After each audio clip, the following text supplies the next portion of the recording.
Session 616.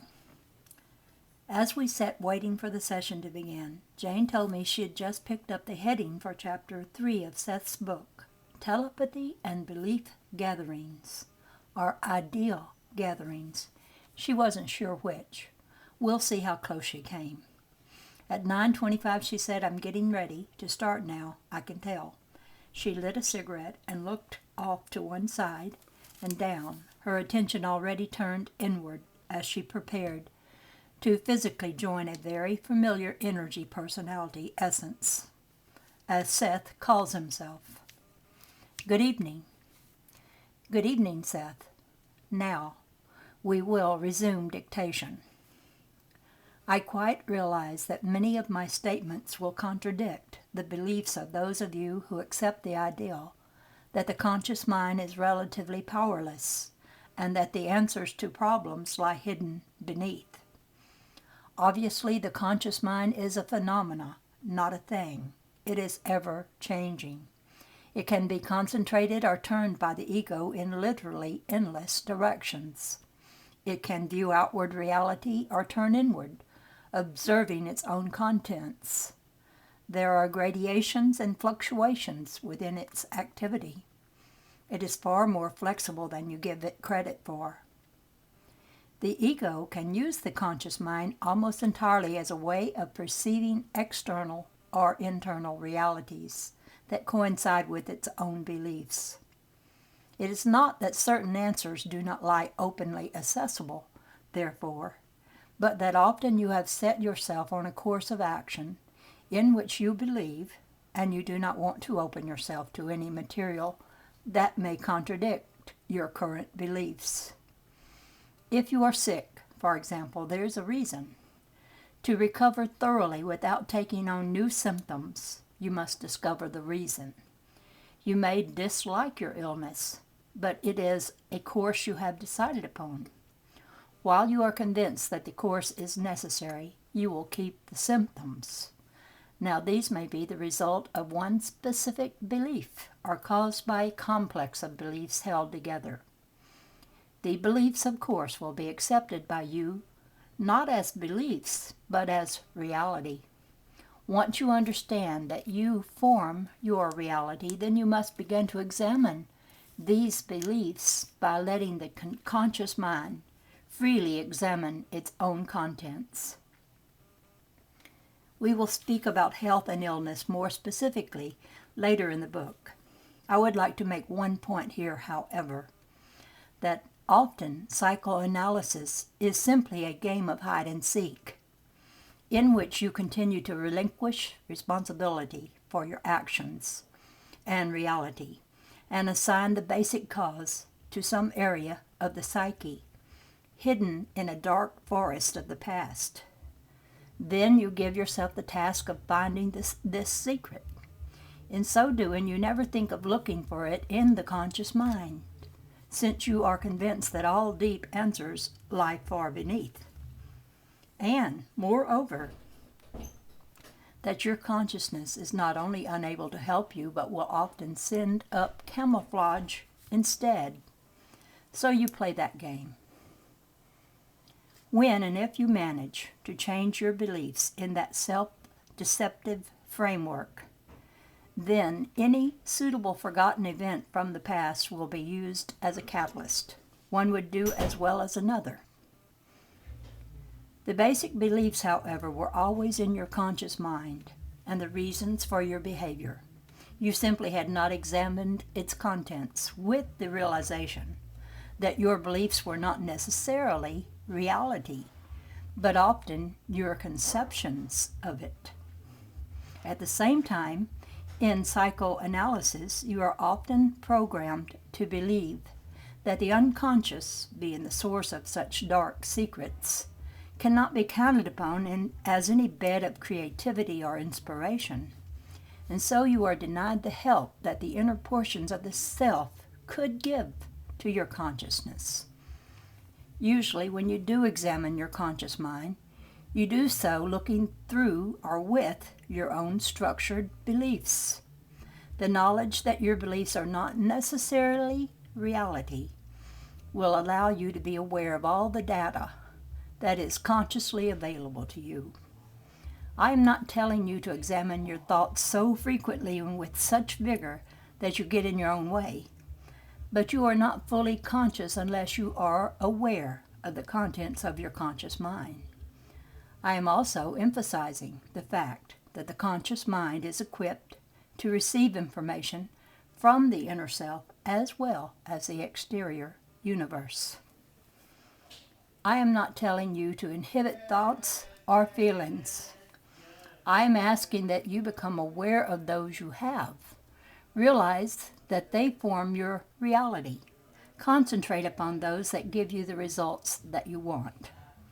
If you find all of this difficult, you can also examine your physical reality in all of its aspects.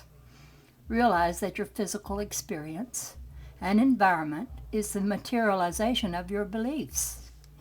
If you find great exuberance, health, effective work, abundance, smiles on the faces of those you meet, then take it for granted that your beliefs are beneficial. If you see a world that is good, people that like you, take it for granted again that your beliefs are beneficial. But if you find poor health, a lack of meaningful work, a lack of abundance, a world of sorrow and evil, then assume that your beliefs are faulty and begin examining them. We will later discuss the nature of mass reality, but for now we are dwelling upon the personal aspects. The main point I wanted to make in this chapter was that your conscious beliefs are extremely important, and that you are not at the mercy of events or causes that dwell far beneath your awareness. That is the end of the chapter, and you may take a break. I'm going to read some of this in between. It's kind of lengthy here. There were several developments during break, and I'll try to discuss them in order before we get into chapter 3. To begin with, Jane left her excellent trance easily, saying she had barely heard the music. It still boomed up from below us, but she wasn't interested in that. Instead, she talked about feeling sort of funny, without being able to elaborate. While we had a quick snack, I asked her if she thought the recent strange behavior of our cat, Willie, could stem from his reaction to our own psychic states. We'd seen this happen before, although not recently. Early this month, Willie had picked up a case of fleas that was stubbornly resisting treatment. He had taken to staying outside at night as well as most of the day. He was also losing weight. Our other cat, Rooney, had always seemed to be immune to us in such matters, and even now was conducting himself in his usual leisurely fashion. Willie was outside now, in a light rain that had begun a couple of hours ago. At supper time, he had actually seemed to feel that the inside of the house was forbidden territory and had refused to come in. Now I went down the back stairs and called for him as I circled the house. No Willie. I met Jane in the front hall. Here the music was even louder, thundering out from the first floor apartment. Once we were back upstairs in our living room, the music led me to talk about peer groups involving young people. We like rock and often dance to it. It's alive and vital. I also believe that Jane uses its energy when we hear it in the house during sessions. I commented upon the value many youths obviously placed upon conforming in their non-conformity. Jane described her own similar intense concerns in high school and college.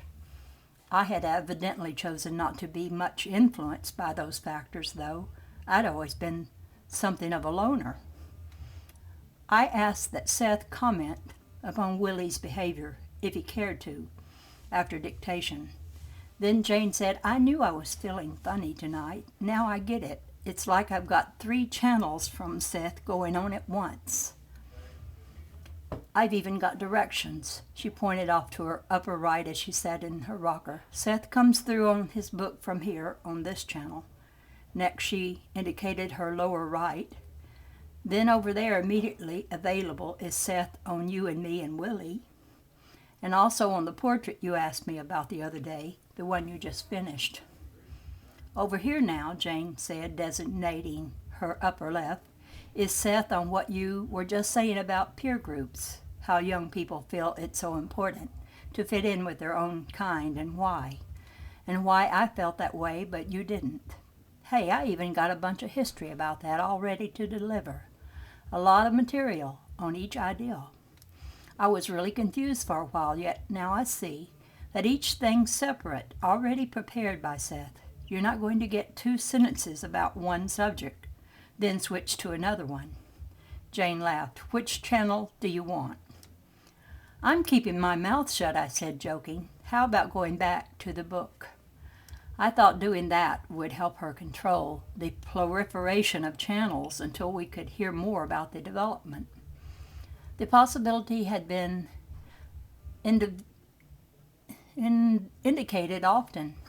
Witness Seth's ability to discuss a variety of subjects with the members of a group, even if they were strangers to Jane.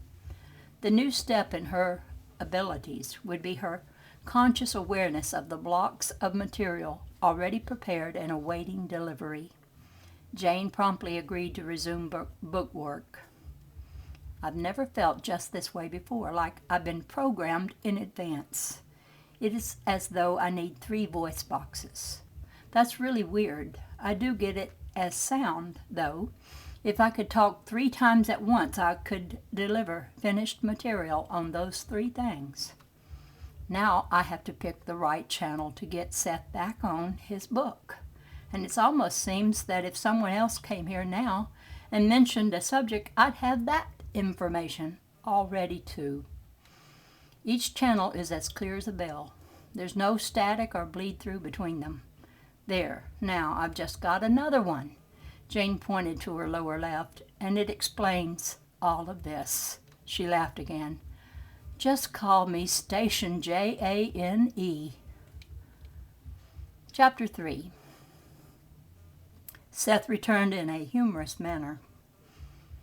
Resume dictation. Chapter 3. Suggestion, telepathy, and the grouping of beliefs.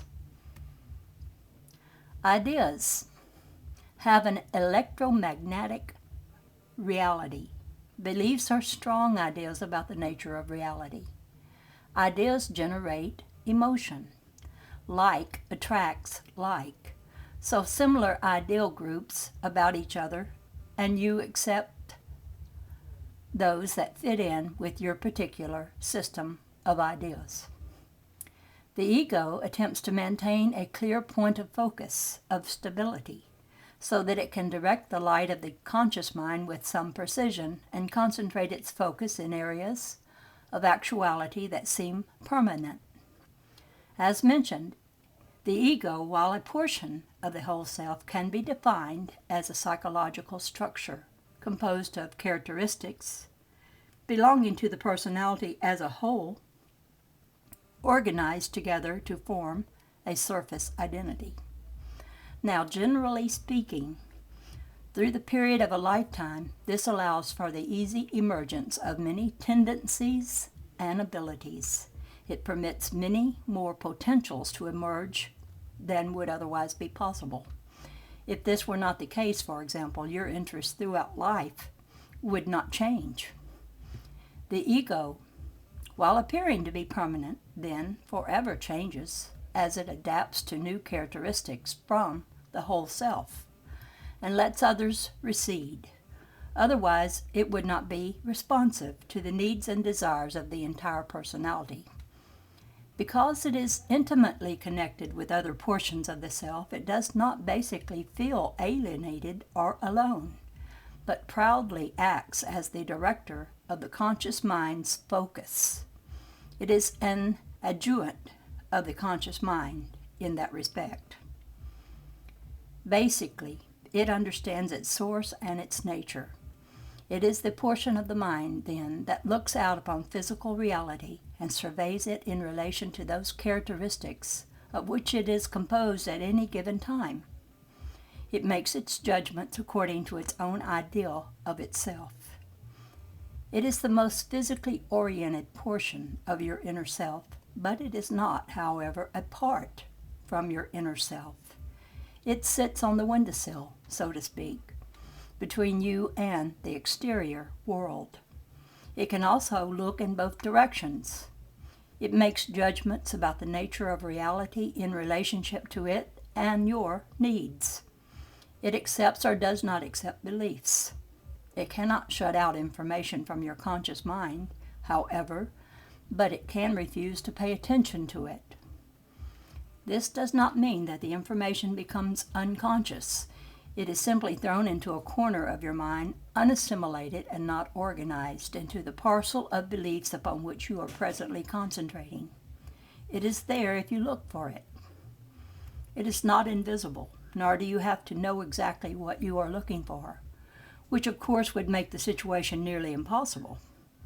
All you have to do is decide to examine the contents of your conscious mind, realizing that it contains treasures that you have overlooked. Another way to do this is to recognize through examination that the physical effects you meet exist as data in your conscious mind, and the information that formerly seemed unavailable will be obvious. The seemingly invisible ideas that cause your difficulties have quite obvious visible physical effects, and these will lead you automatically to the conscious area in which the initiating beliefs or ideas reside. Once more, if you become aware of your own conscious thoughts, these themselves will give you clues, for they clearly speak your beliefs. If, for example, you have scarcely enough money on which to live, and you examine your thoughts, you may find yourself constantly thinking, "I can never pay this bill. I never have any luck. I'll always be poor." Or you will find yourself envying those who have more, degrading the value of money perhaps, and saying that those who have it are unhappy, or at best spiritually poor. When you find these thoughts in yourself, you may say, and rather indignantly, "But those things are all true. I am poor. I cannot meet my bills," and so forth. In so doing, you see, you accept your belief about reality as a characteristic of reality itself. And so the belief is transparent or invisible to you, but it causes your physical experience. You must change the belief. I will give you methods to allow you to do this. You may follow your thoughts in another area and find yourself thinking that you are having difficulty because you are too sensitive. Finding the thought, you may say, "But it is true, I am. I react with such great emotion to small things." But that is a belief, and a limiting one. If you follow your thoughts further, you may find yourself thinking, "I am proud of my sensitivity. It sets me apart from the mob," or "I am too good for this world." These are limiting beliefs. They will distort true reality, your own true reality. These are but a few samples of the ways in which your own quite conscious ideals may be invisible to you while being available all the time and limiting your experience. Now, we have been speaking of the conscious mind, for it is the director of your activities physically. I told you that it was important to realize the ego's position as the most exterior portion of the inner self, not alienated but looking outward to physical reality. Using this analogy, portions of the self on the other side of the conscious mind constantly receive telepathic data. Remember, there are no divisions, so the terms used are simply to make the discussion easier. The ego tries to organize all material coming into the conscious mind for its purpose. The egos are those that have come to the surface at any given time in the self's overall encounter with physical reality. As I said, the ego cannot keep information out of the conscious mind, but it can refuse to focus directly upon it. Now, the telepathic information using our analogy, comes through deeper portions of the self. These parts have such an amazing capacity to receive that some organization is necessary to sift the data. Some is simply not important to you. It concerns people of whom you have no other knowledge.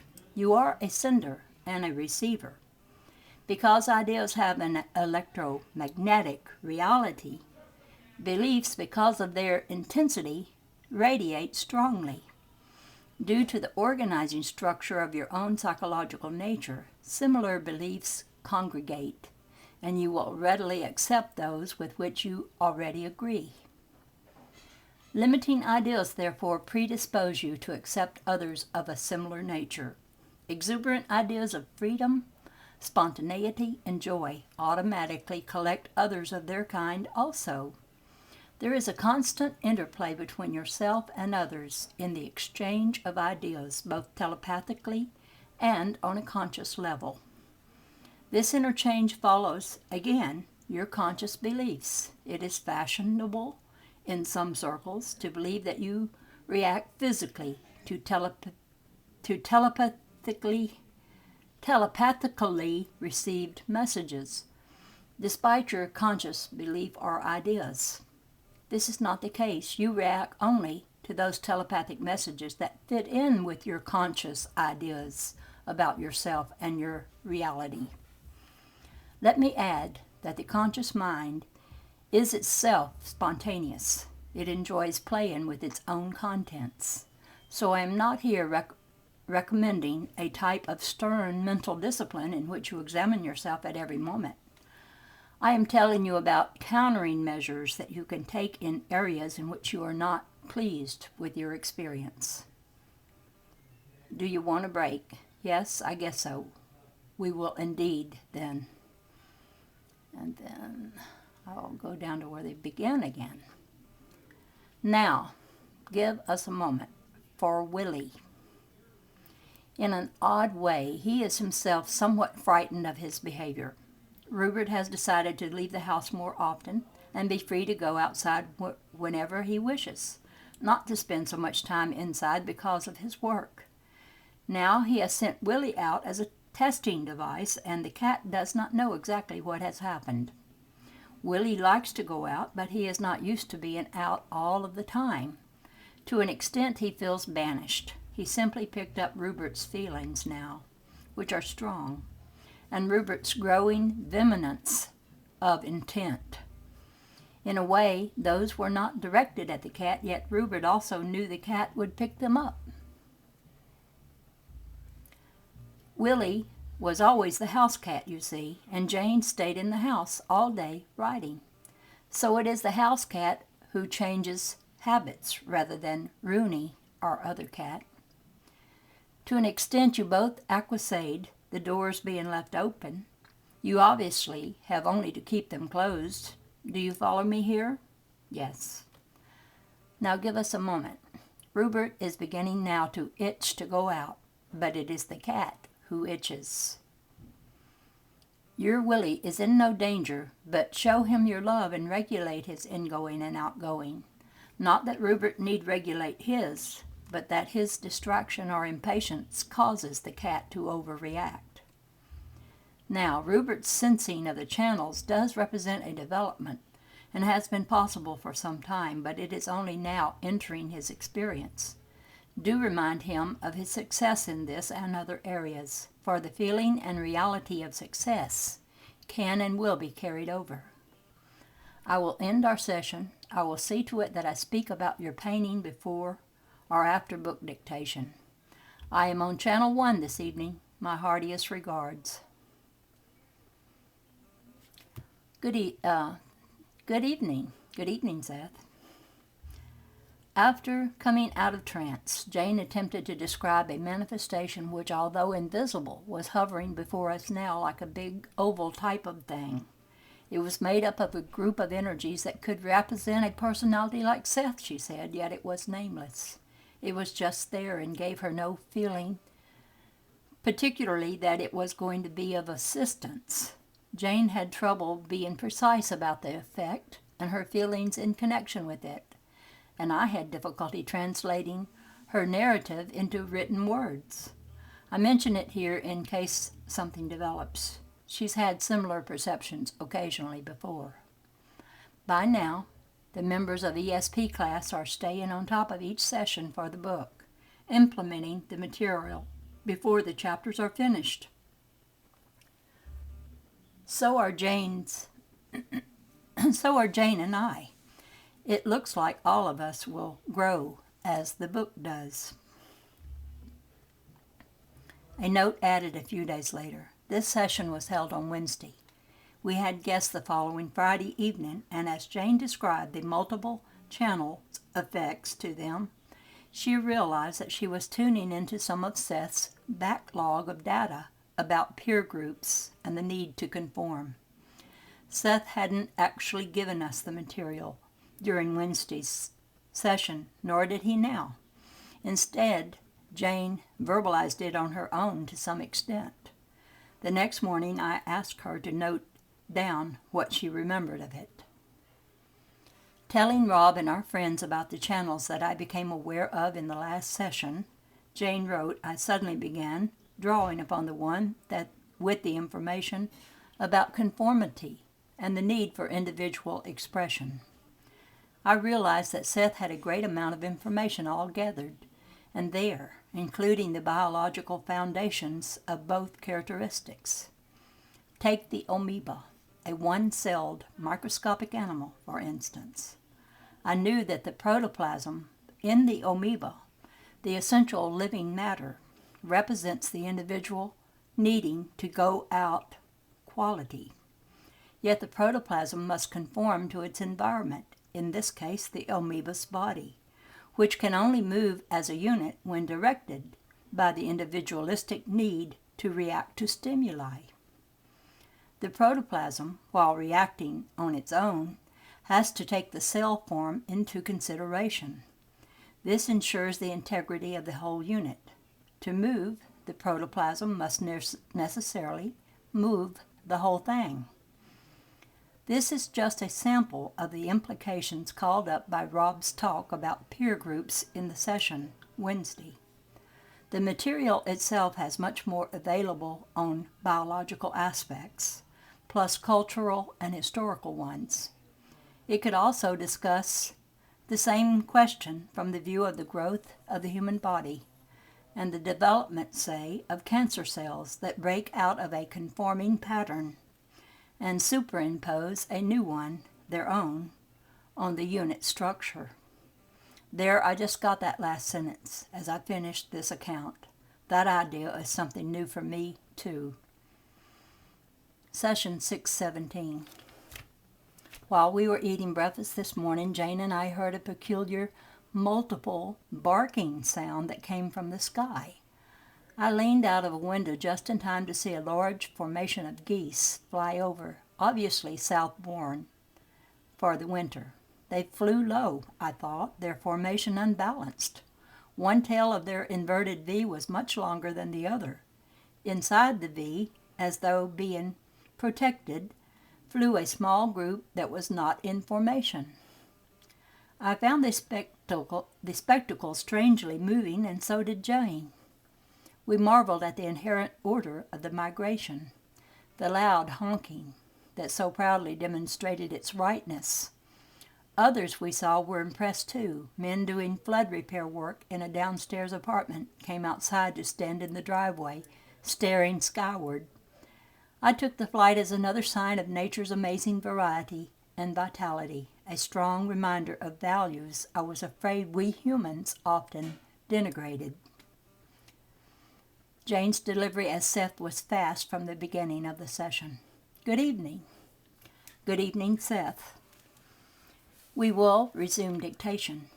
You will react, therefore, to all the information that you receive according to your conscious beliefs concerning the nature of reality.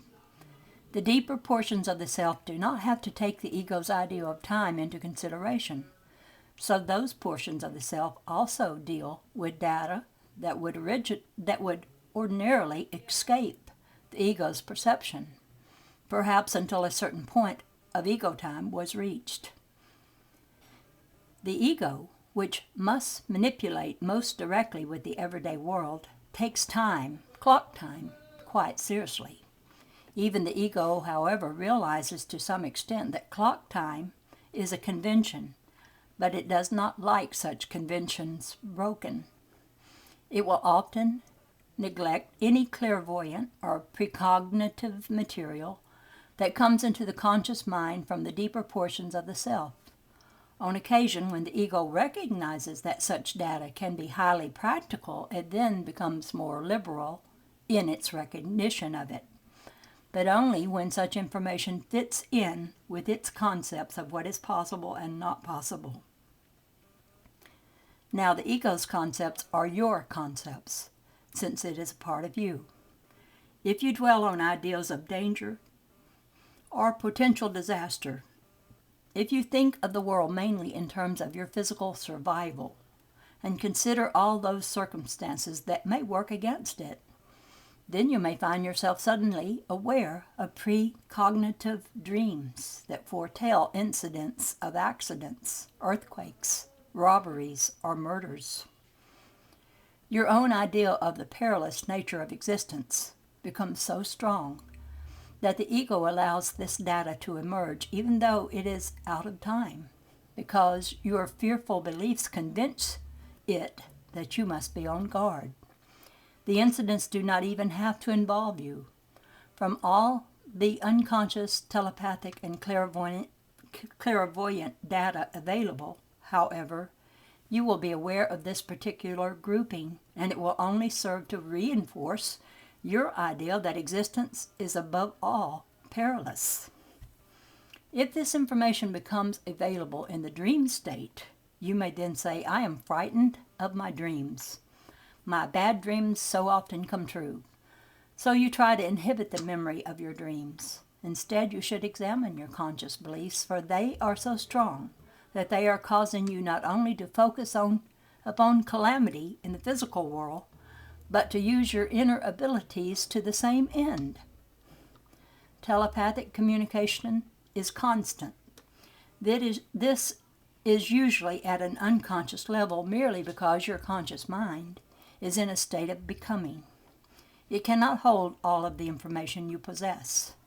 As an example, if your conscious ideas are relatively positive, you will react to telepathically received information of a similar nature, even if you do so on an unconscious level. As I mentioned earlier, you are also sending your own telepathic thoughts outward. Others will react to those according to their ideas of reality.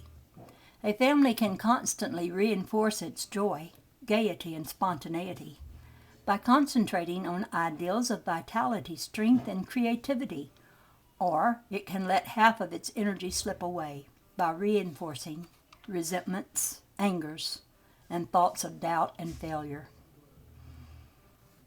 Either way, the ideas of reality are reinforced both consciously and unconsciously, not only within the family, but among all those with whom your family comes in contact. You get what you concentrate upon. There is no other main rule. It may be easy for you to see beliefs that are invisible to others in themselves. Reading this book, you may be able to point at friends or acquaintances and see clearly that their ideas are invisible beliefs which limit their experience, and yet be blind to your own invisible beliefs, which you take so readily as truth, are characteristics of reality. Your sense data, again, will most definitely reinforce your ideas. You will also react clairvoyantly and telepathically to inner information on an unconscious level that is, once more, collected under the organization of your quite conscious concepts concerning existence in general and your own in particular. So you are locked into physical situations that are corroborated by the great evidence of sense data, and of course it is convincing, because it reflects so beautifully, so creatively, and so actively your own ideas and beliefs, whether they are positive or negative. In greater terms, positive and negative have little meaning, for the physical experience is meant as a learning one. But if you are unhappy, then the word negative has a meaning.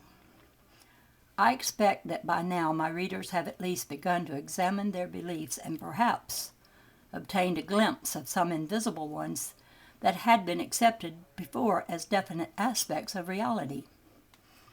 Now, if you are honest with your list, you will finally come to what I call core beliefs, strong ideas about your own existence. Many other subsidiary beliefs that earlier seemed separate from each other should now appear quite clearly as being offshoots of core beliefs. They seem logical only in their relationship to a core idea. Once the core belief is understood to be a false one, the others will fall away. It is the core belief which is strong enough to so focus your perception that you perceive from the physical world only those events that correlate with it.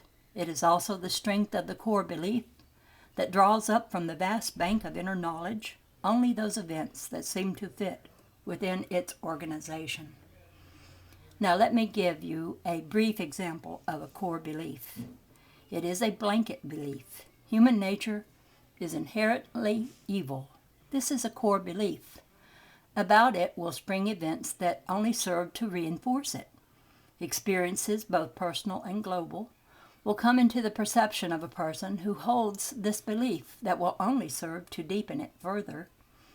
From all the available physical data of newspapers, television, letters, and private communication, he or she will concentrate only upon those issues that prove that point.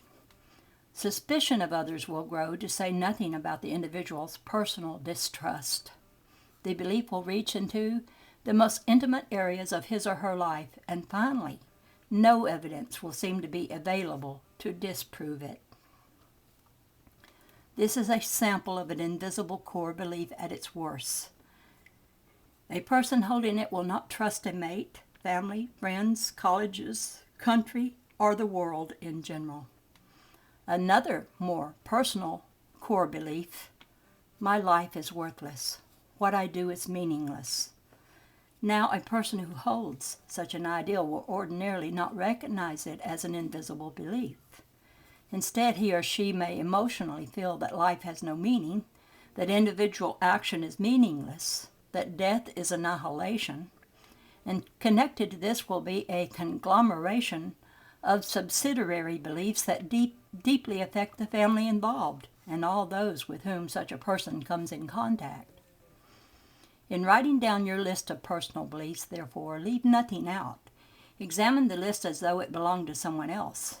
I did not want to imply that you make a list of specifically negative ideas, however. It is of supreme importance that you recognize the existence of joyful beliefs and take into consideration those elements of your own experience with which you have had success. I want you to capture that feeling of accomplishment and to translate it or transfer it to areas in which you are having difficulty. But you must remember that the ideal exists first and the experience physically follows. You may take your break. You make your own reality. I cannot say this too often. There will be periods where all of your beliefs are at an even par, so to speak. They will agree. The ideals may be quite limited. They may be false. They may be based upon premises that are not true. Their vitality and strength, however, will be quite real and seem to bring excellent results.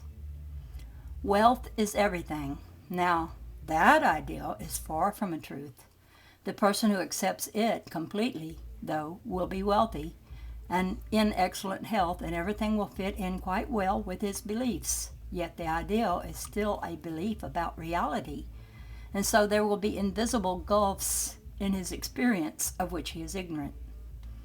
On the outside, the situation will look most advantageous, and while the person seems quite content, beneath there will be the gnawing knowledge of incompletion. On the surface, there will be balance. So as your beliefs change, there will be alterations in your experience and behavior and points of stress, creative stress, while you are learning. Our rich man just mentioned may suddenly realize that his belief is limiting, in that he concentrated upon it exclusively so that money and health became his sole aims. The shattering belief may leave him open to illness, which would seem like a negative experience. Yet through the illness he may be led to areas of perception he had earlier denied, and he may be enriched in that particular manner. The shifting of belief may then open him to question his other beliefs, and he realizes that in the area of wealth, for example, he did very well because of his beliefs. But in those others, perhaps deeper experiences opened by his illness, he learns that human experience includes dimensions of reality that had earlier been closed to him, and that these are also easily within his reach, and without the illness that originally brought them forth. A new conglomeration of beliefs might emerge. In the meantime, there was stress, but it was creative. Now here's another example. Your conscious thoughts regulate your health. The persistent ideal of illness will make you ill. While you believe that you become ill because of viruses, infections, or accidents, then you must go to doctors who operate within that system of belief. And because you believe in their cures, hopefully you will be relieved of your difficulty. Because you do not understand that your thoughts create illness, you will continue to undergo it, however, and new symptoms will appear. You will again return to the doctor. When you are in the process of changing beliefs, when you are beginning to realize that your thoughts and feelings cause illness, then for a while you may not know what to do. In the larger context, you realize that the doctor can at best give you temporary relief. Yet you may not be completely convinced as yet of your own ability to change your thoughts, or you may be so cowed by their effectiveness that you are frightened. So there is a period of stress in between beliefs, so to speak, while you dispense with one set and are learning to use another. But here you become involved with one of the most meaningful aspects of the nature of personal reality, as you test your thoughts against what seems to be. There may be a time before you learn how to change your thoughts effectively, but you are engaged in a basic, meaningful endeavor. The truth is then that you form your reality directly. You react consciously and unconsciously to your beliefs. You collect from the physical universe and the interior one data that seems to correlate with your beliefs. Believe then that you are a being unlimited by nature, born into flesh to materialize the best you can the great joy and spontaneity of your nature. Now you may take a break. This will be a shorter chapter because of the previous long one. And there, I will end there. This is 43 minutes already. But I want to interject something, because sometimes I dislike one particular political party, and I believe that they're capable of doing so many bad things, and my belief that they are is helping them to be capable of doing more bad things. Because in a way, my thoughts affect them. And it's best, it's best if a person could do this golden rule that I heard of from Neville Goddard. I read one of his books called Resurrection. But he said, the golden rule is this, and it's a different version of the golden rule. And here it is. Do not think of as true of another what you would not want to have thought of as true about yourself. Think about that. That's a hard one to do because it involves our gossiping and spreading something and it just being exactly as we call it, because we're calling it, and we're going to call a spade a spade. But what we really should do is to watch our words and call what is not as though it were. And I'm not saying call what is as though it is not. I'm saying call what is not as though it were. And there's a big difference. You go around saying this isn't, and people see, oh no, we can see that it is. So you don't do that. That just makes you look stupid. But you call what is not as though it were. That's the same thing, and it's talked about in the Bible. Let the weak say I am strong. Let the poor say I am rich.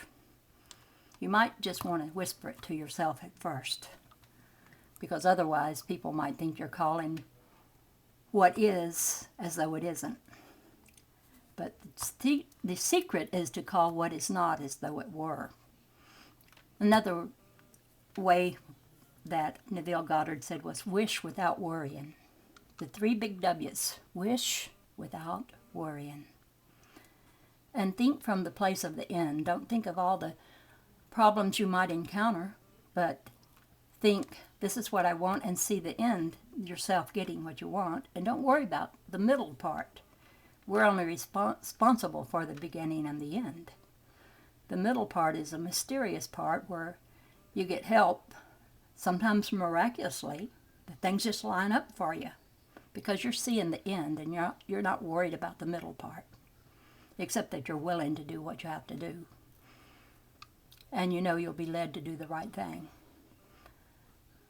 So it's just a matter of faith and watching our personal talk.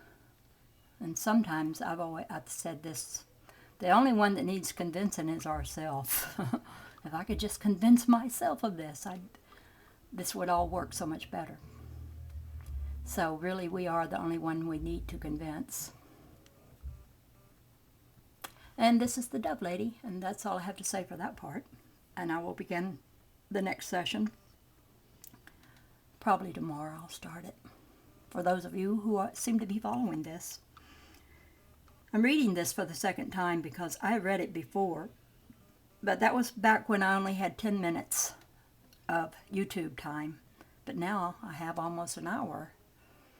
My little flip video camera that I use, I don't think it even will go an hour. But I do have longer. They've given me longer time because I guess I've made so many videos.